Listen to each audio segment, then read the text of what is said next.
Good morning students. Last class में हमने enzyme के नोमेनक्लेचर के बारे में पढ़ा था।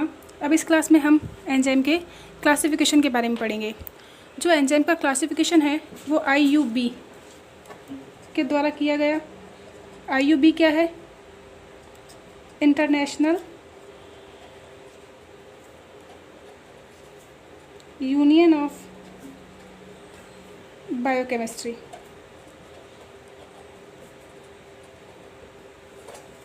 इस इंटरनेशनल यूनियन ऑफ बायोकेमिस्ट्री के द्वारा एंजाइम को क्लासीफाई किया गया, यानी कि इसको वर्गीकृत किया गया। अर्थात ये एंजाइम किस प्रकार की अभिक्रियाओं में काम करते हैं या किस प्रकार की अभिक्रियाओं को उत्प्रेरित करते हैं, उसके आधार पर इन्हें 6 वर्गों में वर्गीकृत किया गया है। कितने वर्गों में वर्गीकृत किया गया है? 6 वर्गों में। क्या है इसका बेस? किस आधार पर? तो इसका आधार है रासायनिक अभिक्रिया की प्रकृति पर। रासायनिक अभिक्रिया की प्रकृति पर कि किस नेचर की रासायनिक अभिक्रियाओं को ये प्रभावित करते हैं, उसके आधार पर इन्हें 6 भागों में वर्गीकृत किया गया है। इन 6 भागों को हम एंजाइम कूट या एंजाइम कोड भी कहते हैं। इन एंजाइम कोडों के बारे में आज हम पढ़ेंगे। तो इन एंजाइम कोड में पहला एंजाइम कोड है ऑक्सीडोरिडक्टेज।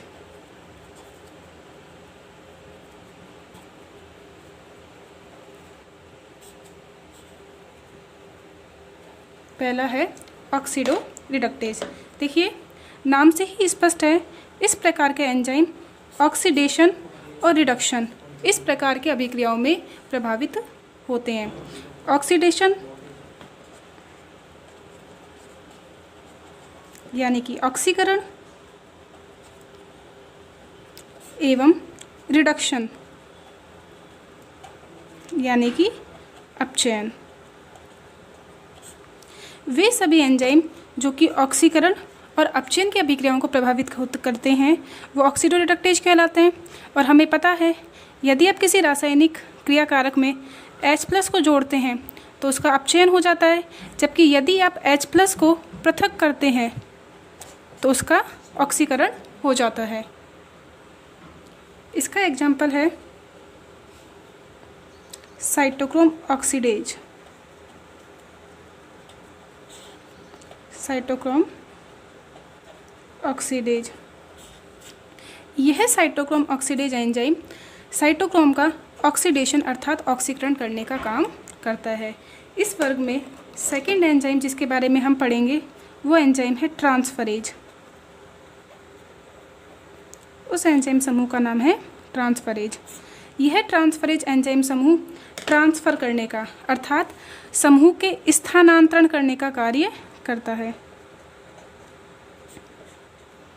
ट्रांसफरेज एंजाइम रासायनिक अभिक्रिया में किसी समूह को एक क्रियाकारक से दूसरे क्रियाकारक पर स्थानांतरित करके उत्पाद बनाने का काम करेगा, जैसे कि ट्रांस अमीनेज। यह एंजाइम क्या करेगा?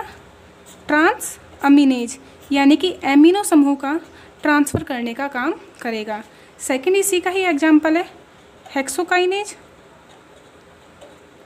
देखिए हमने लास्ट क्लास में पढ़ा था हेक्सोकाइनेज के बारे में। यह हेक्सोकाइनेज फास्फेट समूह के स्थानांतरण का कार्य करता है। क्या करेगा ये? फास्फेट समूह के स्थानांतरण का कार्य करता है, इसीलिए इसे हम ट्रांसफास्फेटेज भी कह सकते हैं।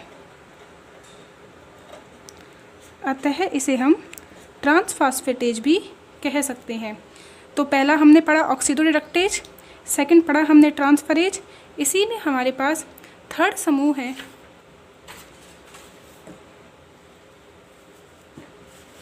हाइड्रोलेजेज।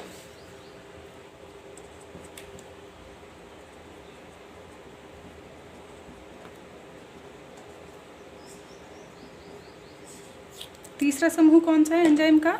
हाइड्रोलेजेज। यह हाइड्रोलेजेज एंजाइम जल की उपस्थिति में बंधों को तोड़ने का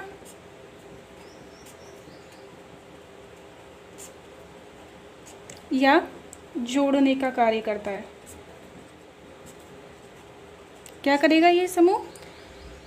हाइड्रोजन की उपस्थिति, जल की उपस्थिति में बंधों को तोड़ने का यानी कि बंध के विघटन का और नए बंधों के निर्माण का कार्य करता है।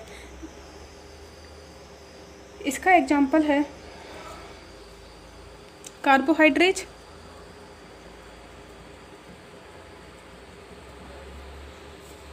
इसका एग्जाम्पल क्या है? कार्बोहाइड्रेट, जैसे कि सुक्रेज,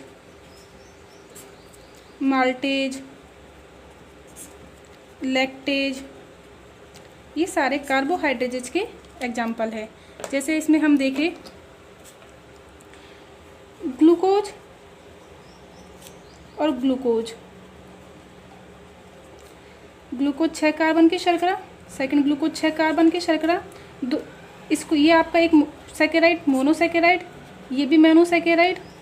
दो मोनोसैकेराइड आपस में मिलकर किसका निर्माण करते हैं?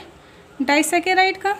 तो ग्लूकोज और ग्लूकोज के जुड़ने से माल्टोज शर्करा का निर्माण होता है। किसका निर्माण होता है? माल्टोज शर्करा का। लेकिन यदि आपको इस माल्टोज शर्करा को तोड़ना है, इसके बंधों को तोड़ना है, यानी कि आपको प्रोसेस कैसे लेके जानी है? रिवर्स में। तो इस तोड़ने के लिए जो एंजाइम काम करेगा वो एंजाइम कौन सा होगा? आपका माल्टेज। कौन सा एंजाइम होगा? आपका माल्टेज। देखिए, जब आपके दो ग्लूकोज के अणु जुड़ करके माल्टोज का निर्माण करते हैं तो एक जल का अणु क्या होता है? मुक्त होता है। यानी कि यदि आपको माल्टोज से पुनः ग्लूकोज के दो अणु प्राप्त करने हैं तो जल की उपस्थिति अनिवार्य है। ठीक है, तो जल की उपस्थिति में माल्टोज शर्करा माल्टेज एंजाइम की उपस्थिति में 6 कार्बन वाली 2 ग्लूकोज शर्कराओं में टूट जाती है। तो ये तीसरा समूह हमारा कौन सा हुआ इसमें? हाइड्रोलेज का। चौथा जो समूह है वो है लाइजेज। लाइजेज, देखिए लाइजेज एंजाइम का समूह क्या करेगा? लाइजेज एंजाइम का समूह भी क्या करता है? बंधों को तोड़ने का कार्य करता है। लेकिन यह बंधों को तोड़ने का काम जल की अनुपस्थिति में होता है। कैसे होगा? यह जल की अनुपस्थिति में। जब वाटर मॉलिक्यूल, जल का अणु अनुपस्थित है और किसी बंध का विघटन हो रहा है तो वहाँ पे कौन सा एंजाइम आएगा? Lyses enzyme. जैसे इसका एग्जाम्पल है एल्डोलेज एंजाइम। कौन सा एंजाइम? Aldolase enzyme. आगे हम श्वसन की प्रक्रिया में ग्लाइकोलाइसिस पढ़ेंगे। इस ग्लाइकोलाइसिस में हम एक चरण पढ़ेंगे कि हमारे पास फ्रक्टोज 1,6 डाइफॉस्फेट होता है। यह फ्रक्टोज 1,6 डाइफॉस्फेट 6 कार्बन की शर्करा है। यह फ्रक्टोज 1,6 डाइफॉस्फेट 6 कार्बन की शर्करा है और यह शर्करा एल्डोलेज एंजाइम की उपस्थिति में, यह शर्करा एल्डोलेज एंजाइम की उपस्थिति में 3 कार्बन वाले 2 अणुओं में टूट जाती है। तो फ्रक्टोज 6 कार्बन वाली शर्करा 3 कार्बन के 2 अणुओं में टूट जाती है, जिसमें से पहला अणु PgAl, इसका पूरा नाम है फास्फोग्लिसरैल्डिहाइड, जबकि दूसरा अणु DHAP, di hydroxy acetone phosphate का निर्माण करता है। तो फ्रक्टोज का एक अणु बंध तोड़ेगा और 3 कार्बन के 2 अणुओं का निर्माण कर देगा। यहाँ पे एल्डोलेज एंजाइम काम करेगा बंध के तोड़ने में, लेकिन हमें जल के अणु की आवश्यकता नहीं होती है। इसी में हमारे पास नेक्स्ट समूह है आइसोमरेज।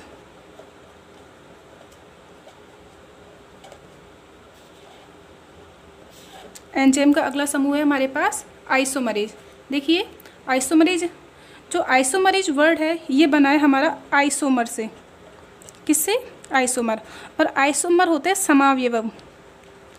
समावयव क्या होता है? समावयव जिनका अणुसूत्र तो समान हो किंतु संरचना सूत्र यानी कि अणुओं का विन्यास वो कैसा हो? आपका समान नहीं हो। संरचना सूत्र इनका समान नहीं होता। अणुसूत्र तो कैसा होता है इनका? समान, लेकिन संरचना सूत्र इनका समान नहीं होता। जैसे ग्लूकोज, फ्रक्टोज, और गैलेक्टोज, इन तीनों का ही अणुसूत्र C6H12O6 होता है, किंतु इनकी संरचना कैसी होती है, अलग अलग। तो ये तीनों क्या है, आपस में समावयव। तो आइसोमरेज एंजाइम क्या करता है, समावयवता को प्रेरित करता है। क्या करेगा, ये समावयवता को प्रेरित करता है। देखिए इसमें एक एग्जांपल देखते हैं हम। देखिए जब हम ग्लाइकोलाइसिस पढ़ते हैं तो मैंने कहा आपके बीच में एक स्टेप आएगा, इसमें एक पद आएगा कि फ्रक्टोज 1,6-फॉस्फेट 3 कार्बन के 2 अणुओं का बना होता है। इसके पास भी 3 कार्बन है और इसके पास भी 3 कार्बन है, और दोनों की संरचना कैसी होती है, समान। लेकिन ये दोनों एक दूसरे में परिवर्तित हो सकते हैं। तो इसमें देखते हैं एग्जाम्पल में।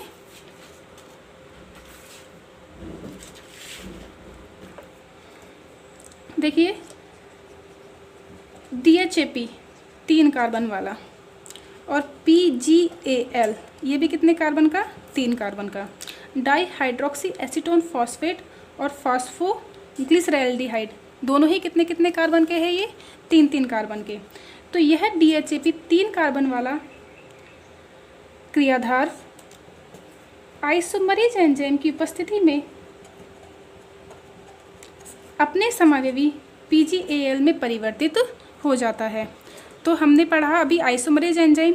इसी में हमारा लास्ट समूह है, छठा, लाइगेजेज।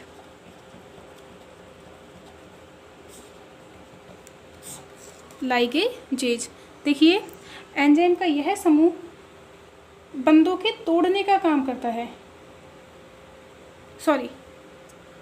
यह समूह लाइगेजेज, यह 2 बंधों को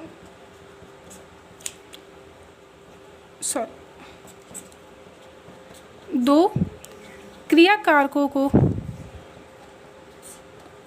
जोड़ने का कार्य करता है।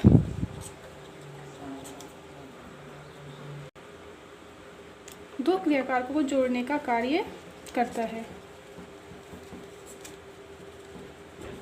तो एंजाइम का अंतिम समूह जो हमने देखा वो कौन सा है, लाइगेजेज।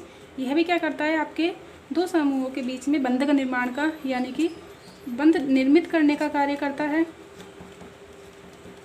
किंतु इसमें वाटर मॉलिक्यूल की आवश्यकता नहीं होती। यदि जल के अणु की आवश्यकता होती तो ये हाइड्रोलिजेज में आ जाता है। इसका एग्जाम्पल है पाइरूवेट। हम लाइगेजेज की बात कर रहे थे। लाइगेजेज एंजाइम का समूह क्या करता है, 2 क्रियाकारकों को जोड़ने का काम करता है, अर्थात बंध निर्मित करने का काम करेगा, लेकिन इसमें जल के अणु की आवश्यकता नहीं होती। इसका एग्जाम्पल है पाइरूवेट कार्बोक्सिलेज। यह एंजाइम क्या करता है, पाइरूविक अम्ल के साथ कार्बन डाइऑक्साइड समूह को जोड़ने का काम करता है, यानी कि यहाँ पे बंध निर्मित हो जाएगा। तो यह हमारे आज का टॉपिक कंप्लीट हुआ, जिसमें हमने 6 तरह के एंजाइम समूहों के बारे में पढ़ा। पहला ऑक्सीडोरिडक्टेज, जिसमें ऑक्सीडेशन और रिडक्शन होगा। सेकंड हमने पढ़ा ट्रांसफरेज, किसी समूह का ट्रांसफ़र करने का काम करेगा। तीसरा हमने पढ़ा हाइड्रोलिजेज, जिसमें जल के अणु की उपस्थिति आवश्यक है। चौथा हमने देखा लाइगेजेज, जो कि बंधों को तोड़ता है जल की अनुपस्थिति में। 5वां हमने देखा आइसोमरेज, आइसोमर यानी कि समावयवता को प्रेरित करता है। और लास्ट हमने देखा लाइगेजेज, जो कि बंध निर्मित करता है किसकी अनुपस्थिति में, जल के अणुओं की अनुपस्थिति में। तो आज के लिए इतना ही। Thank you.